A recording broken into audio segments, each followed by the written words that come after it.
Hôm qua tôi bắt cá ngát 3,4 kg. Tôi xách từ đây trở vào quàng tay từ ngay chỗ này kép. 3,4 kg tôi bắt ngát 3,4 kg.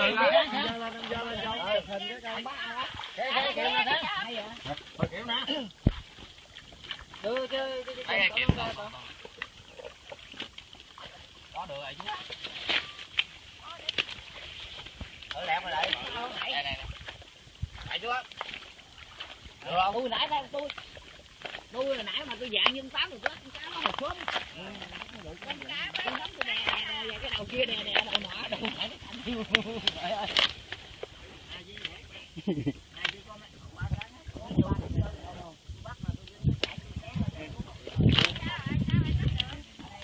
Không thấy vô cục này thành công có nâu không? Ui dai á. Cục này mới dọn cục này. Rồi.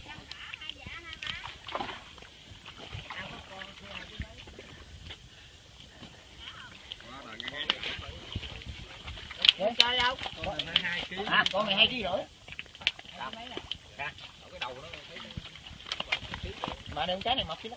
cái này ngon. Có được cái vậy. Lôi thì nó vô mình nó. Mà tao bắt. Mà bắt con này luôn con bắt. Đủ.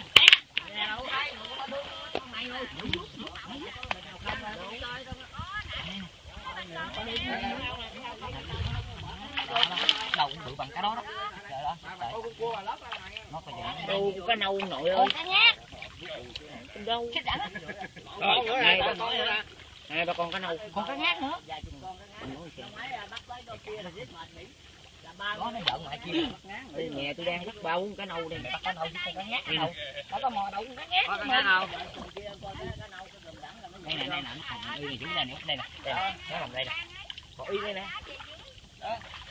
Con ngâm lấy nè. Có thể mày đè lưới trên đó mày xuống mày bắt được á Vũ. Ăn vô tông mày tóm tôi ra ngoài. Cái này thôi chứ đè đâu đè cái gì để nó tàu diện được. Chưa đừng có đụng. Thấy cái đâu bự dữ. Đừng có đụng. Đừng có đụng. Đụng gì người ta đương đụng cái đầu nó mượn. Tôi đang ở cái đầu nó luôn nè. Đâu hai cái đầu như vậy. Hai người hai cái đầu như vậy.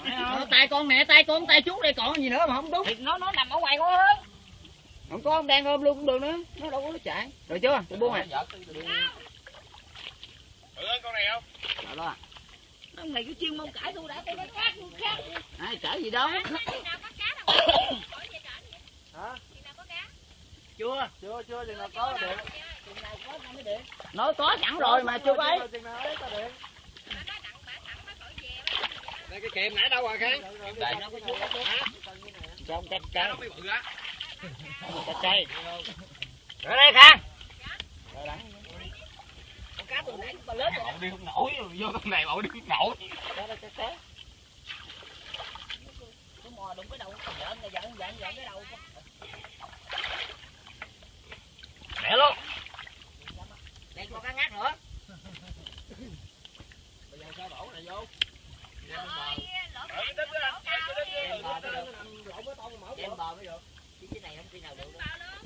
Nè đem bịch lên bò. Ông quay phim nè, ông quay tôi cái cây. Trời ơi, hay bay. Hay bay. Quay tôi cái.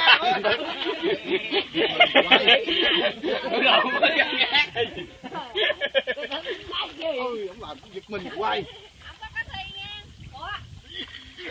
Cá thi á hả?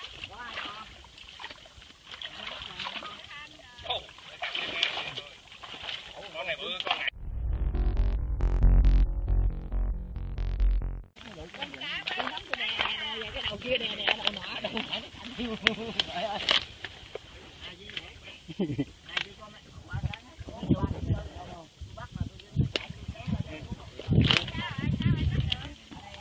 Không thấy vô cục này thành công có nâu không? Ui dai á. Cục này mới dọn cục này chứ. Rồi.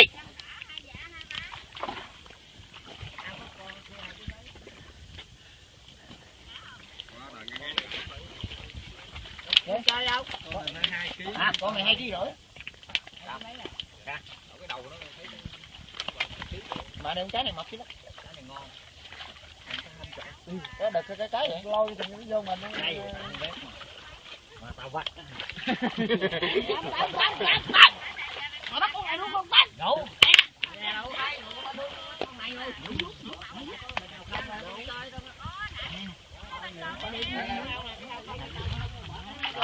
Đâu cũng được bằng cái đó đó.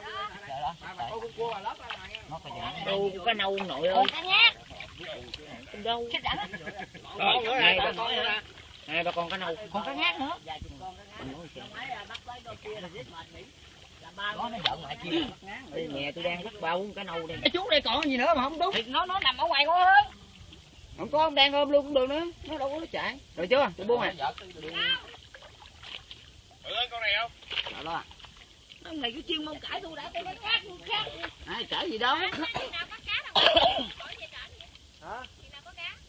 Chưa. Chưa chừng nào có là điện. Nói có sẵn rồi mà chưa có ấy. Chừng nào ấy có điện.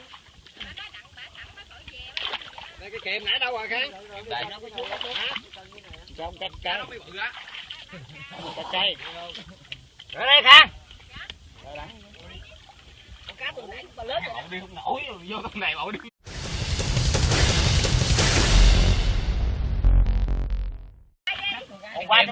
Hôm qua tôi bắt cá ngát 3,4 kg. Tôi xách từ đây chở vào quàng tay từ ngay chỗ này nó kém.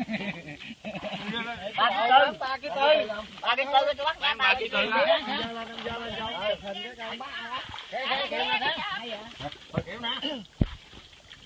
Đưa chứ. Có được rồi chú. Ở lẹ mà lại. Đây này. Lại chú á. Được không? Tôi nãy đây tôi là nãy mà tôi dạng như 8 rồi con cá nó một xuống. Bắt con hầu với con nhát hầu. Có con mò đậu con cá nhát. Có con nhát hầu. Đây nè, nó còn y này chú đây nè, đây nè. Đây nè, nó nằm đây nè. Còn y đây nè. Đó. Còn ngâm lấy nè.